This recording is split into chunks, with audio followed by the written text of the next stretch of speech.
perfection.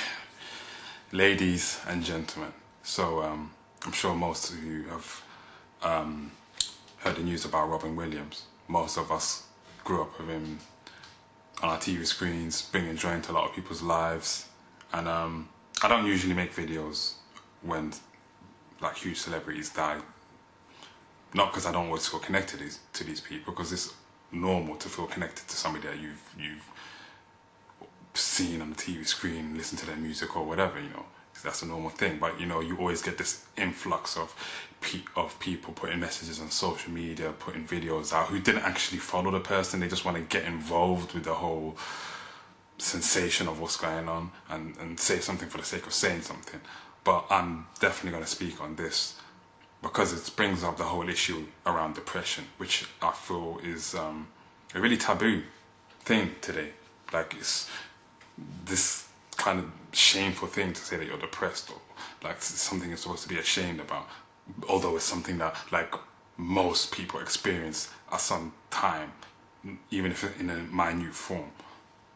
And I started the year with this phrase, go seek therapy. I was putting it like all over, I wasn't putting it all over, but it was the answer when I was getting into debates on social media, on Facebook. If you follow me on Twitter, you would see that I would often like end debates with just go seek therapy, and it often came across kind of facetious and sarcastic, and it often was sarcastic. Sarcasm is often my go-to response with people, but it doesn't make it any less truthful or honest from my perspective. I don't think it's a shameful thing to go and seek therapy if you're feeling down.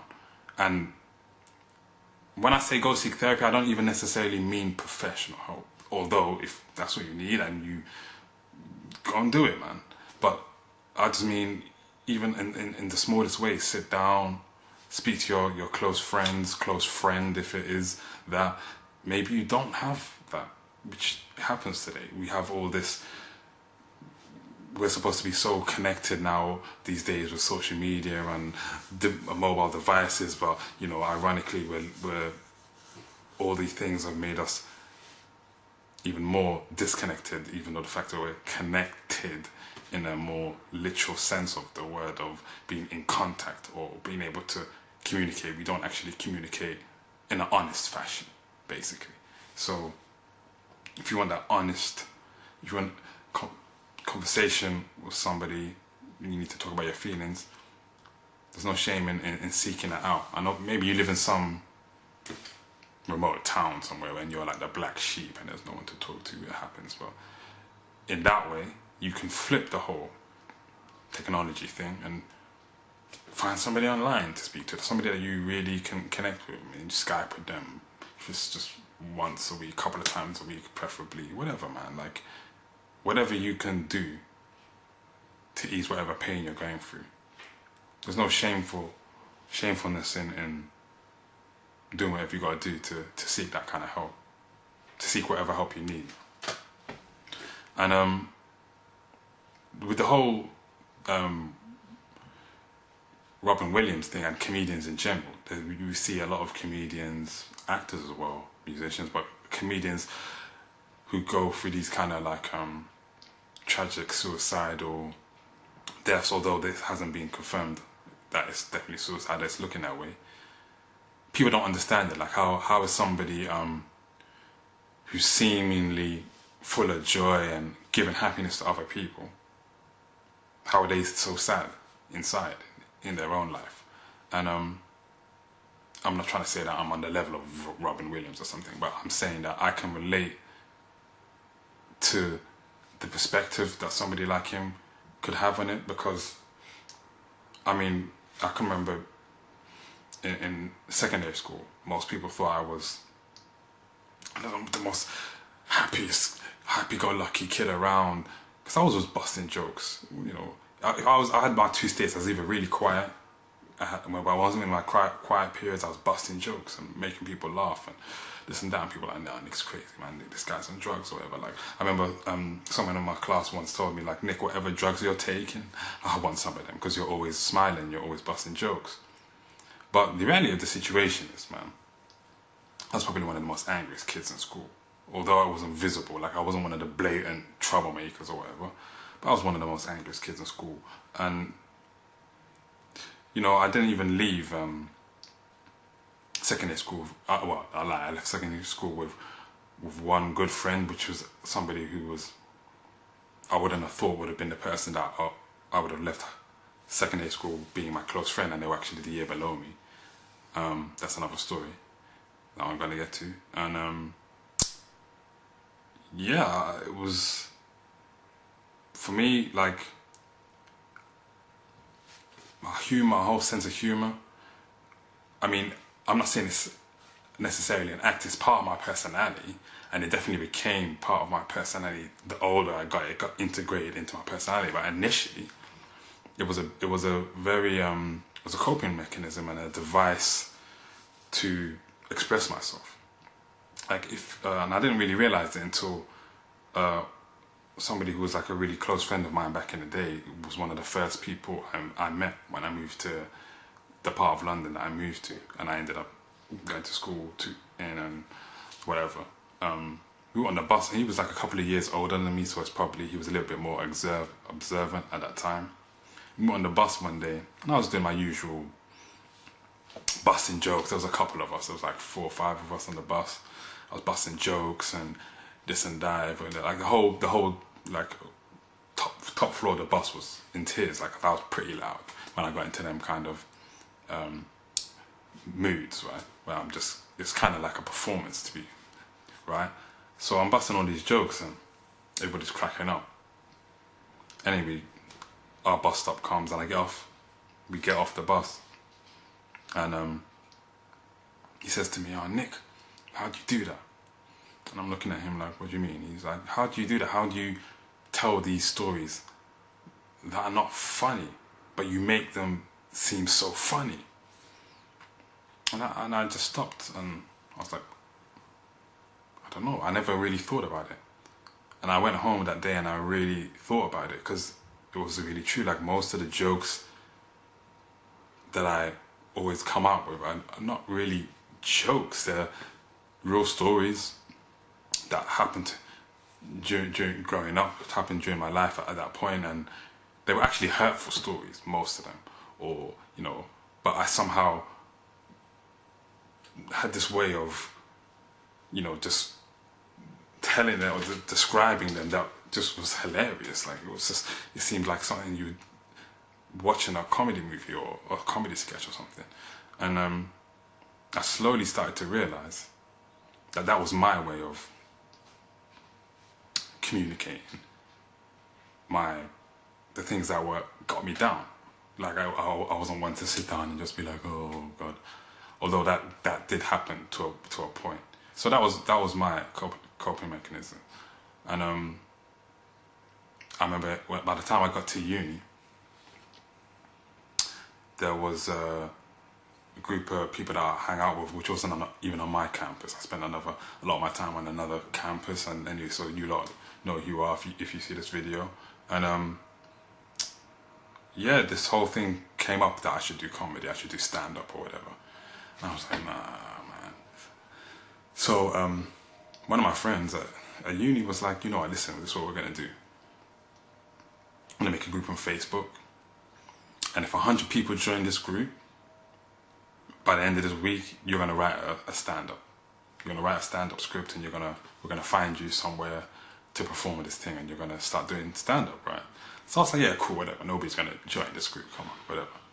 So she made a group, Smooth Deep for Comedy, it was called, right?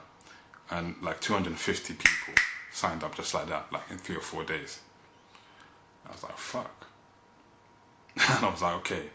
So I that weekend I kind of sat down like, okay, let's write this stand-up script. And this is something I haven't told her or anybody really. Well, I think maybe I've told 1 or 2 people, but I told very few people this. But like, I brushed it off like, nah, I'm not gonna do it, this and that. But the real reason, really, what it boiled down to why I didn't do the whole stand-up thing, because it was again reflecting back to this moment that happened earlier when I was in high school, when this friend of mine told me, like, you tell like really hardcore, painful stories and you make them seem funny. And I realized that if I did stand up, like, I would be drawing from that. Like most of the, like even my general humor, I can make observations on random things I see and I make it funny. That's cool. But my funniest shit is the shit that's about me, because who knows more? Who can tell your story better than you, right? As long as you take time to analyze yourself and try and find, get to know yourself, which is always a process. Arguably, you never completely know yourself, or whatever. You know yourself to the best that you can, right? And you draw on that, and or at least I did, right? And I would draw on that for my funniest stories. And I'm somewhat of a storyteller anyway. Like when you ask me questions, I usually get a story back, or depending. If I connect with you well, if I don't, I might just give you a whatever answer. But if I connect with you, you'll get a story back instead of a regular answer, because the story gives that extra sense of my perspective to the question you asked me. But yeah, so long story short, I just wasn't prepared to kind of put my life on blast on a stage. It's one thing to make people laugh, just, when you're around them, but it's another thing to kind of just put your life on blast. And I'm not saying Robin Williams' comedy wasn't necessarily like that personalized, but the comparison is that, like I said, that the happiest people or the people who seem the happiest aren't necessarily the happiest inside, right? And there's actually a quote, I think he said, I saw somebody post up a quote on Facebook that was from Robin Williams that said something like,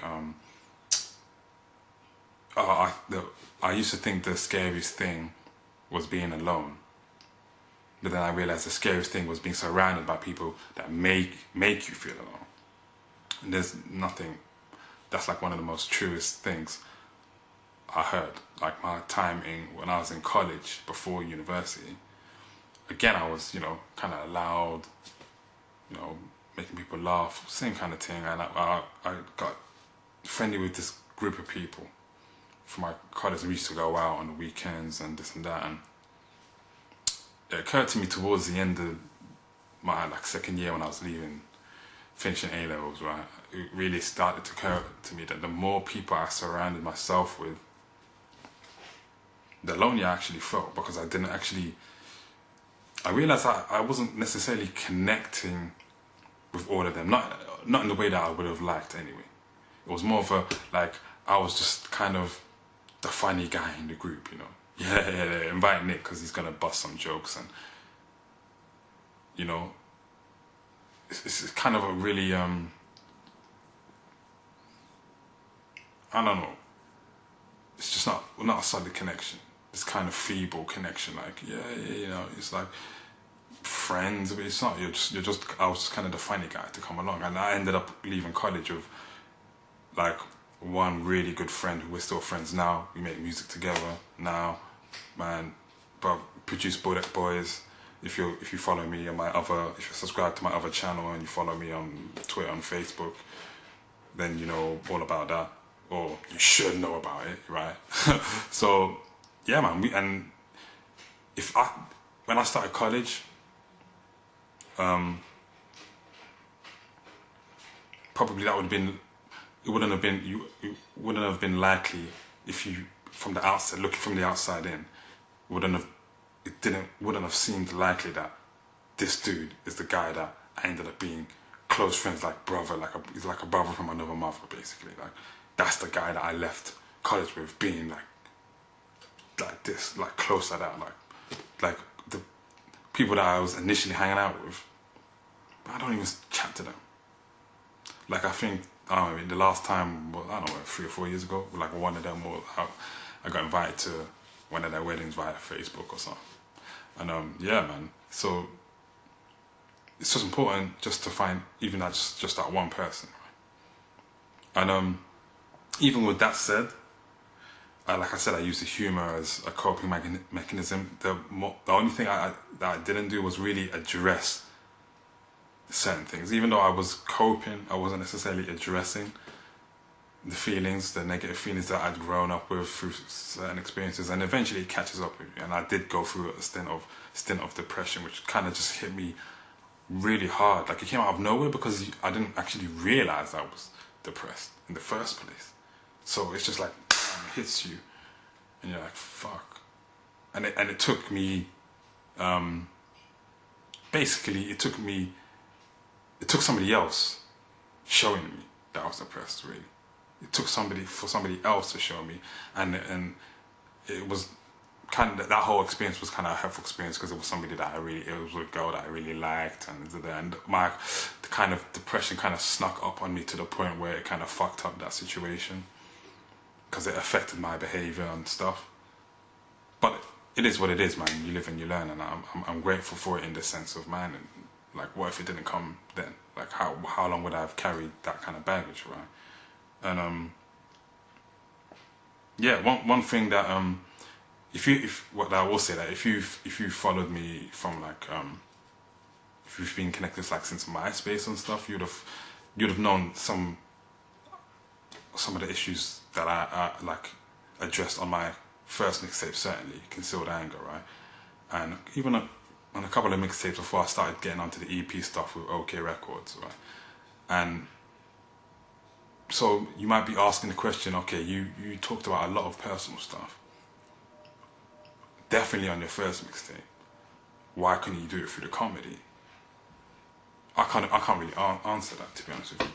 I can only say that for whatever reason I felt more comfortable writing lyrics about my feelings and what I was going through and putting it out like that than getting on a stage and talking about it. Essentially what I feel like a stand-up is, you're talking to an audience, right? I don't know. So, yeah, man. Anyway, I'm babbling, so long story short, when I say go seek therapy, it's not a joke thing. Depression is real. Take care of yourself, man. I'll just leave it on this note. If it does get to a point where you're feeling like you need to actually go and see a therapist or something, and you feel like there's this big stigma behind it, you can't do it, check it out. Most therapists have therapists. We're all human. Take care of yourself, people. Ciao.